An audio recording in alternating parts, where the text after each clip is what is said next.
Ruošiu pusryčius. Šiandieną rytui bus ryžiai su razinomis. Ryžiai paruošti. Šiandien pamiegojau gerai iki pat 8, bet atrodo labai ilgai miegojau, kad varčiausi, atrodo vėl pradedi sapnuoti kažką. Bet jo, pasirodo vis tiek 8 atsikėliau. Visada šiaip žadintuvą 7 valandą, bet ilgiau pamiegojau, šiandien žadintuvą nesistačiau.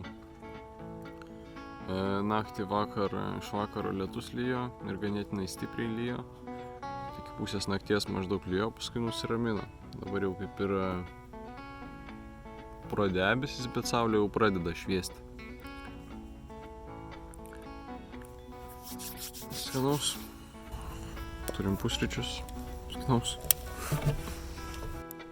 Šiandieną bus vaizdo įrašas apie tai, kai papasakosiu apie savo maršrutą, apie lankytinas vietas Norvegijoje pagrinde. Tad dabar dėliojusi paskutinius jau kaip ir taškus, ką norėčiau jums parodyti. Pasiruošiu žemėlapį.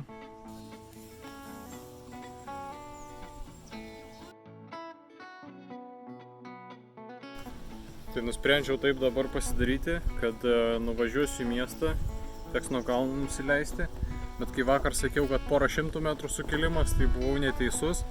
Pažiūrėjau žemėlapį, tai apie 95 metrai sukilimo. Taip nuo upės, jeigu žiūrint į žemėlapį, nuo pačios iki šičia, tai apie 95, apie 100 metrų sukilimo.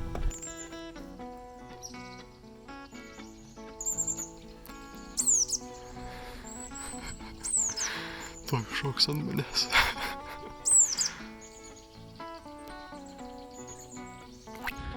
Taip sakant, dviratis yra nurengtas, nieko nėra prieki, gale viena tašytė.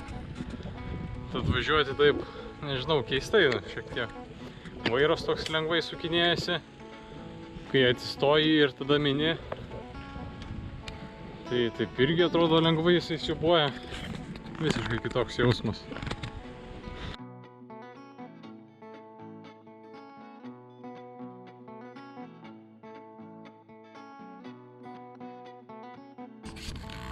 Na, leidžiuos nuo kalno, pradedu filmuoti.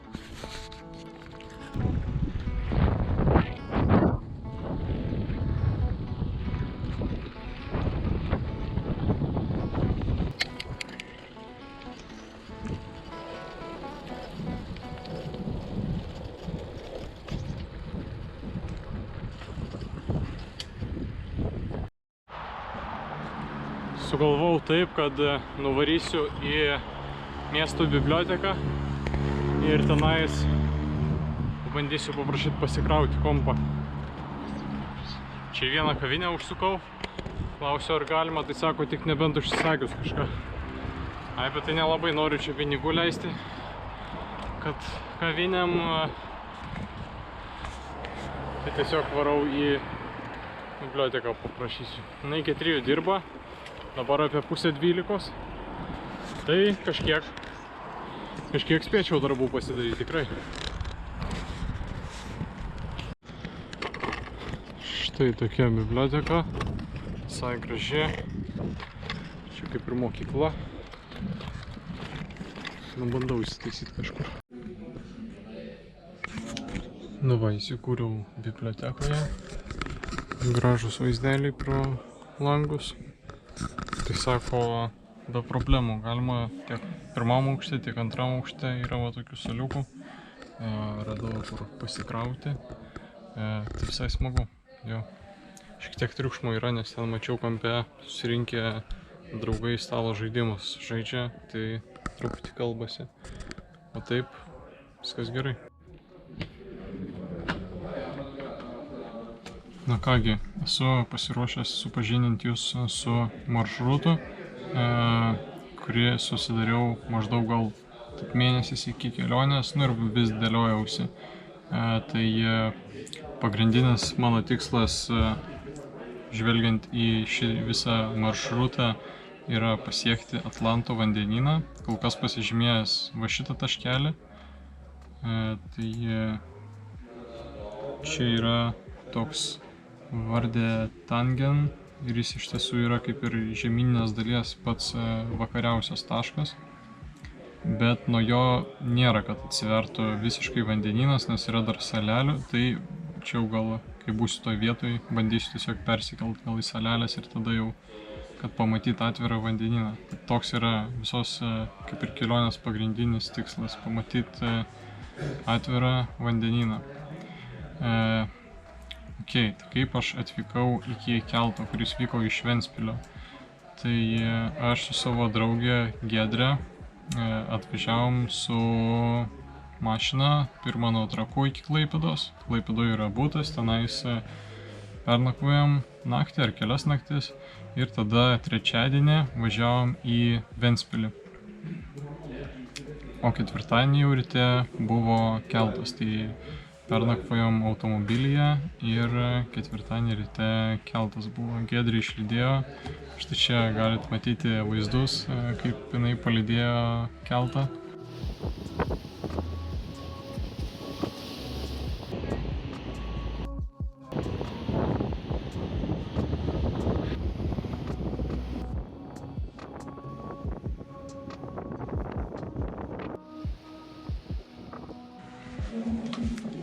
Na ir gerai, tada atplaukiau į Stokholmą, negalima sakyti į Stokholmą, nes į Nynäshamn, tokį miestelį atplaukiau, jisai šičia. Ir tada nusprendžiau važiuoti prieš laikrodžio rodyklę.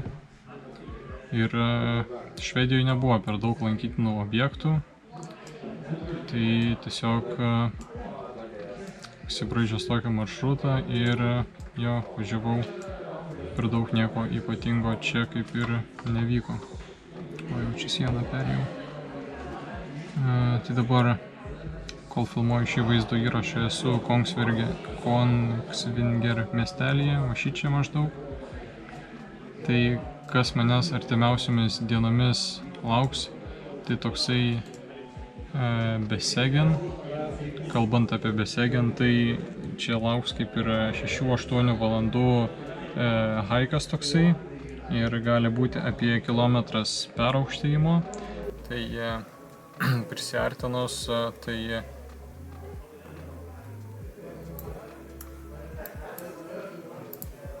žodžiu atvarysiu iki čia maždaug, tada keltu nusikelsiu iki šitos vietos, atrodo, jinai vadinasi Memorubų, ir tada eisim šitą maršrutą.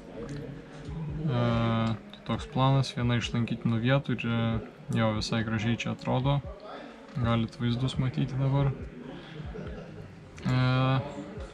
Žymėjausi maždaug maršrutą pagal lankytinas vietas, kokias galima aplankyti. Čia bus pora krioklių, visai vaizdingų. Toliau čia vienas vaizdingesnių krioklių, jis krenta nuo 92 metrų aukščio ir nuo kelio apie pusę kilometro, tai visai ne per toli. Toliau seks aplankyti vandenyną, pamatyti atvirą, tikslas bus, bet dar nesu nusistatęs vienos vietos, bet maždaug šitoj vietoj kažkaip. Na ir toliau seks jau palei vandenyną važiuoti, tai galbūt Bergeną aplankysiu, bet dar nesu tikslus. Ten norėtųsi gal žuvų turgų aplankyti. O jeigu nepavyksta, tai tada tiesiog seku toliau savo maršrutu. Sekant toliau, čia gali būti, kad darysiu žygį. Gali būti 6-7 valandų ėjimas, bet čia dar vietoje spręsiu, ar daryti ar ne, nes lauks didesnis žygis, tai tokį trolio liežuvį, galite matyti vaizdus dabar, tai iki tenais yra 23 km, kad pirmyn atgal, tai manau skelsiu per pusę, vakare, arba tiesiog vieną dieną nuvarysiu tenais, kažkur pernakvosiu, palapinę pasiėmęs ir tada antrą dieną grįšiu, kad nebūtų per daug vaikščiojimo. Ten yra tokie parking 1, parking 2 ir 3 parkingas. Tai nuo 3 parkingo mažiausias ėjimas apie apie 20 km tada jau gaunasi ir apie 800 metrų peraukštėjimo gali būti per žygį. Na ir gerai, paskui lankytiniai didesni objektai tokie kaip bus mažasis trolio liežuvis, porą valandų pirmyn atgal suvaikščiojimas. Tada jau iš tokių populiarių vietų, kur yra lankytinos Norvegijoje, tai yra Prikestolinas, galit matyti nuotraukas.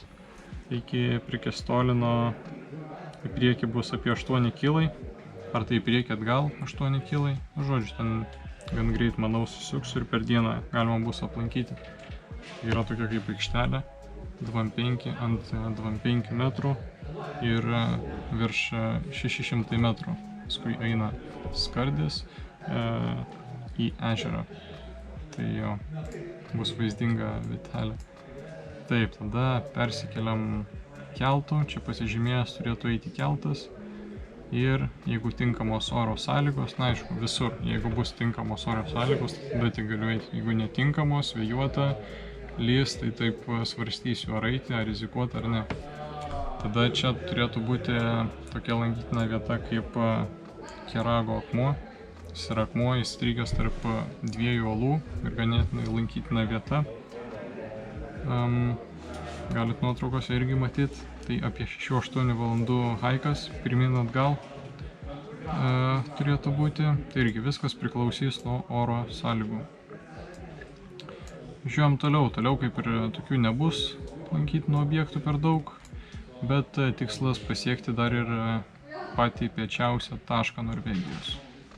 Tai va, vakariausią tašką pasiekti ir piečiausią. Jo, ir paskui palei pakrantę. Čia jau sudėliojau maršrutą, kad seksiu Eurovelo keliu.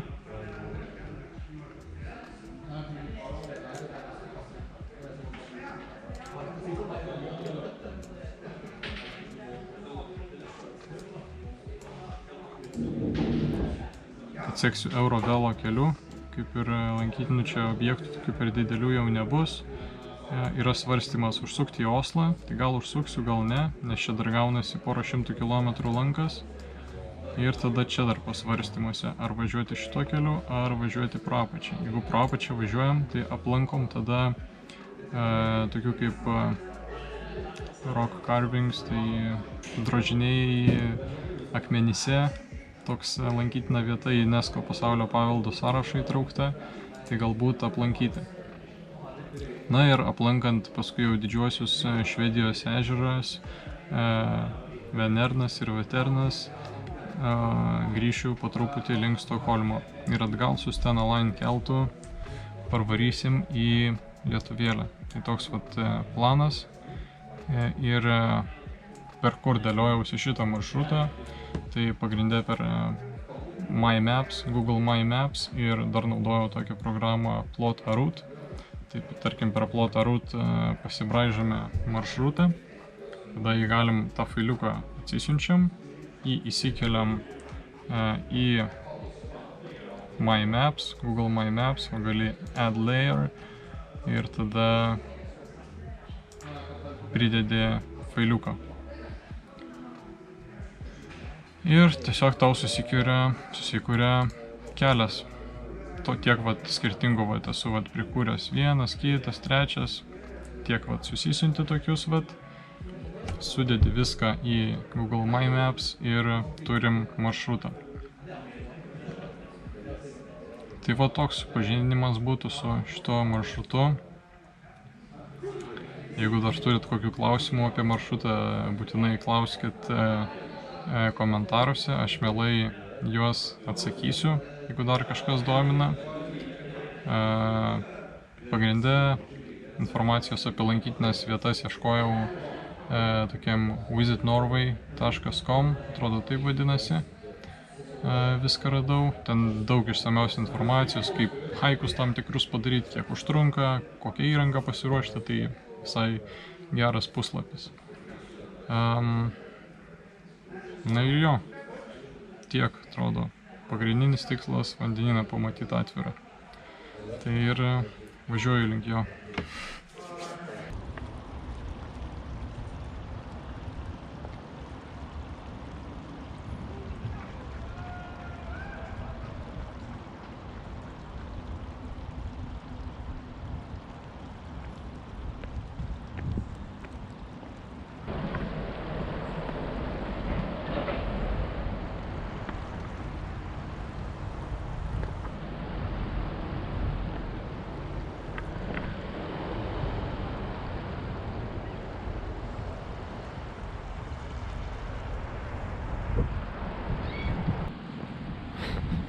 Suštapsiu visiškai kojas, jeigu įlysiu.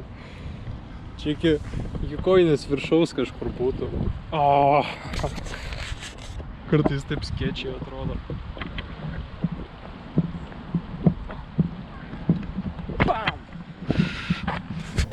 Na, o komentarų skiltyje pabandysiu pridėti nuorodas su savo maršrutu. Tai jau vieną kartą kėliau nuorodą į Facebooką, bet jeigu į YouTube'ą nebuvau kėlęs, tai vat jeigu esate nematę, tai pridėsiu nuorodą ir šį kartą pridėsiu, kad būtų matomi ir lankytini objektai, kuriuos ketinu aplankyti. Baigiausi darbus, pagaliau, dabar yra be 10:06, tai jau visą dieną prie kompo beveik, tai grįšiu. Akis reiks pražvalgyti, nes jo visą dieną į kompą stypsau tik tais. Ant galo jau, žinokit, ir sėdimoje pradėjo skaudėti. Dar taip ilgai atrodo nebuvau dirbęs prie kompo non-stop, bet visai patiko montuoti video, tai turėtų geras visai išeiti. Bent man patinka, koks konceptas išeis. Tad tikiuosi ir jums patiks. Lipom į kalniuką.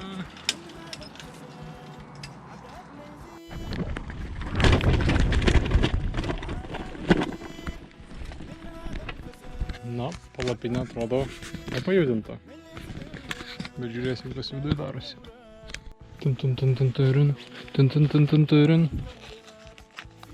Let's watch. Visa bus išdžiūvus, tvarkingai. Per visą dieną čia pakaitino, atrodo.